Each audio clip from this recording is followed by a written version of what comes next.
Hey guys, it's been a while but I thought I'd show another Mini Z unboxing video. Lots of Porsches. So it's Porsche 962C, and that's a KH, which means it's got a tall rear wing rather than a long tail. And there's another Porsche 962C with the LH long tail on it.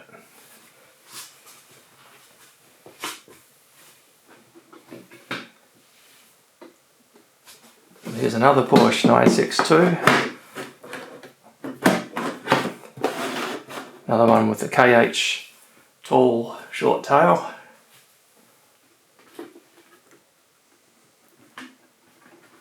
And here comes another Porsche 962. So let's see if it fits in there. Yeah, I'll put it up there. So it looks like another KH. So I've bought all of the Porsche 962C colour schemes are available, and I've also bought some spares of some of them as well. So I've already been driving the Niseki Trust one, which is the one in the middle, and also I think I bought a spare of the Kenwood Alpha, which is at the top left at the moment. And the one that's got Racing Porsche on it, the bottom left, it's actually the colour scheme of the classic Rothmans Porsches, but I think I've read that it's the US toy regulations that don't allow the toys to have cigarette sort of things on them, so I think that's why they changed it from Rothmans to Racing. But it's got the official drivers, Derek Bell, and I think it was Hans Stuck from memory, but it was back around 1986, 87, so that sort of vintage. So the Racing Porsche is available both as a KH, the tall short tail, and an LH, which is the long tail version. So I've got a long tail one on the way as well.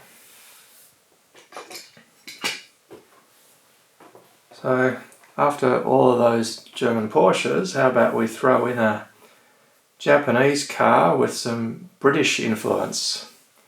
So yes, it's just a body, another Nissan R390, because I love driving that car, so I've stocked up on having some spares while I can find them, because in the long run I feel they'll get harder and harder to find and become more expensive. And I've also picked up just a chassis. Looks like it's got Ferrari wheels on it at the moment.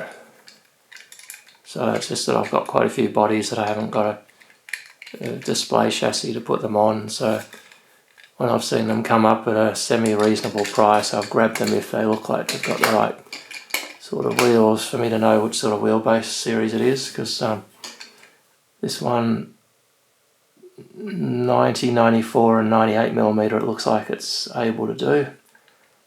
And I have seen those wheels, I think they're Ferrari ones, but I bought it a while ago so I can't remember the specifics. Now, in fact, I'll put the Nissan down the bottom because I need a bit more room for what's coming next. So I also bought a second-hand ready set. So it's a 98mm wheelbase. So I was buying it based on the wheelbase rather than the actual body, because I didn't particularly care. This one actually happens to be the Lexus SC430 2012 edition Petronas colour scheme, but I've already swapped it over to be one of these. This is it here. So Mclaren F1 long tail, and the reason I did that is I did some laps in the Lexus on this particular chassis, because the bodies have different characteristics when the chassis is a little bit different, because I haven't found any two chassis that are identical in characteristics yet. And I didn't like how it drove with the Lexus body on it, so I swapped it over to the McLaren body, and it just drove beautifully straight away, still using the Lexus's wheel offsets on it, the Lexus's wheels, but just swapping it to the McLaren body, it made a noticeable difference. So that's why I've kept the McLaren on it, because it just drove better. And I bought another second-hand ready set.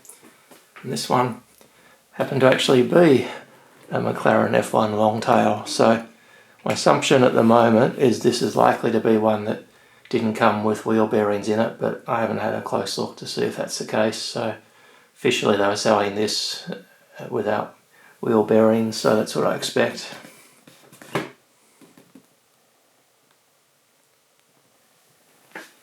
So take this one out. Of course it just looks the same as the other one, although this one did come with tyres I haven't seen before, a brand I haven't used. I've only been using Kyosho brand, and these are interesting tyres. They've got sort of straight grooves through them, so I'm not sure what they are.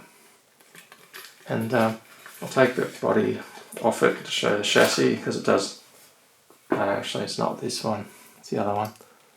So it looks pretty stock standard. Springs look standard. Yep, so I'll get the other body in, take the body off and show the chassis.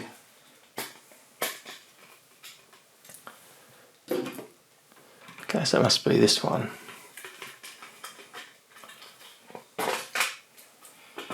Yeah, there we go. So it looks like it's got an oil damper. Oil shock, I should say. I saw something else that was different. I think it was the different spring colour, so it's got, not sure if it'll show up there, different springs, and this one took me a bit of fiddling to work out a problem with it. When I first drove this one on my track to try it out, all the controls worked, but what this one did, it was scraping on the ground anytime I decelerated. You know, the nose went forward a little bit and it would scrape on the ground, and in fact when I looked at it more carefully it was scraping all the time. It's just that it had enough power to overcome the scrape when I was accelerating. So I looked at the suspension, wondering if they'd lowered it a little bit too far.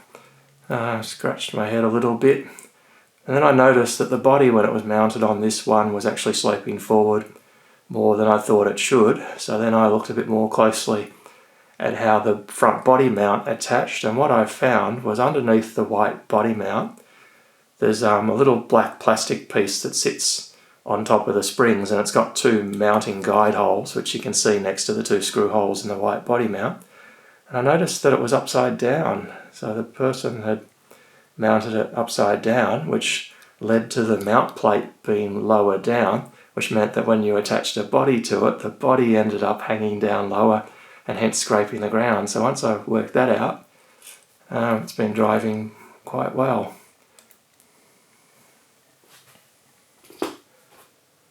So the other one that came as a McLaren F1,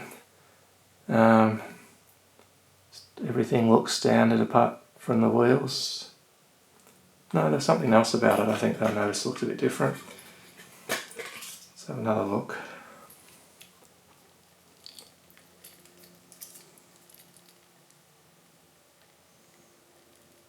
No, can't remember. Having seen how unwilling that one is to turn in, I think from what I've learnt so far, an Enzo Ferrari style body would be a good fit, because the Enzo with the long nose and the shorter offsets at the front seems to get a lot of weight transfer to the front when you ease off the throttle, and that really helps the front end bite and turn in aggressively, and that might be a good body fit for that chassis that isn't quite so willing to turn in. Because as it is, I just can't drive that one on the right as quickly as the one on the left, because the one on the right goes into understeer quite readily, whereas the one on the left turns in really sharply. So just another one of the quirks is I'm learning things about these Mini Zs, and I'm just finding every single chassis has its own little quirks straight out of the box compared to others. So I've just been keeping it simple and cheap, and that's when I notice whether they're more of a sort of oversteery or understeery type of chassis, then I know from experience of trying different bodies which bodies suit that. There's some bodies are heavier at the front than the rear, and I recently bought a Corvette specifically for the reason that with a long nose, with a traditional Corvette design, you know, a front engine rather than the latest Corvette which has gone to a mid-engine, it means that the cabin's going to be further back, and similar to the AMG GT3, which I have one of those as an auto scale on the way, because having the weight further back suits some chassis and having the weight further forward suits others. So just a bit of playing around and seeing what I think of different things and what I like to drive. So I was looking around. I think that's all that I got recently. Oh, I did pick up, show one more thing.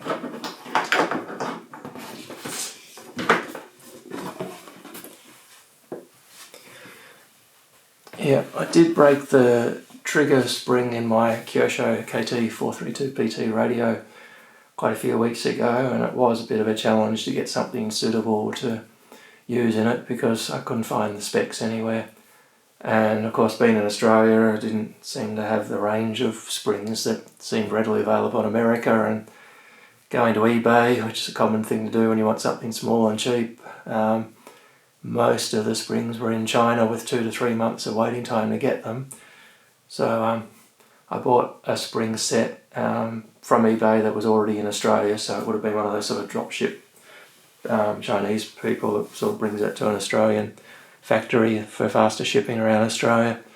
And unfortunately the specs and pictures and info on the listing were completely wrong, so when I got the springs they weren't suitable. So sorted out a refund, and then I spent far more time than the cost of the springs basically cutting them and bending them with various pairs of pliers to make my own shorter springs. So that got my radio working again, but due to nervousness of seeing Kyosho's website saying undecided if they're ever going to make it again, I decided it was a good time to actually track down a spare one. So it was a second-hand one I found. I just searched anywhere in the world that had them, and then sort of worked out the pros and cons of how much it was going to cost to land it here, and some were more appealing than others in that regard. So I thought I'll get a spare radio. That means I can strip parts from it or just swap over if I have another problem with my existing radio. But as it is, I've managed to make a few springs that work at different tension levels in the trigger. So if it's just spring related failures, I'll be okay from now on, but I just thought it could have another sort of failure because that radio is just so fantastic in terms of you can have up to 20 models programmed in it, and it's so quick to change cars, so you can just like do a 5-minute stint with one car, quickly switch to another, and it just changes model memory so quickly. Because even though I've got a FlySky Noble NB4 radio, Kyosho didn't officially announce that they're making a module that'll work with the FHSS radio protocol until about 2 weeks after I bought my spare 432 PT radio. But anyway, it only works with FHSS currently, and some of my cars are the Sports Series with FHS as a radio protocol.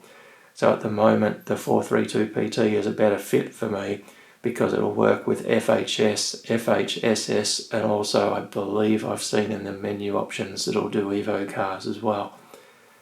So for the time being I'll be sticking with these 432 PT radios. I like how they feel, and of course now that I've worked out the springs for the trigger I can change the feel, and I can get a superior trigger feel than the standard feel of any other radio I've got, so that's a good thing.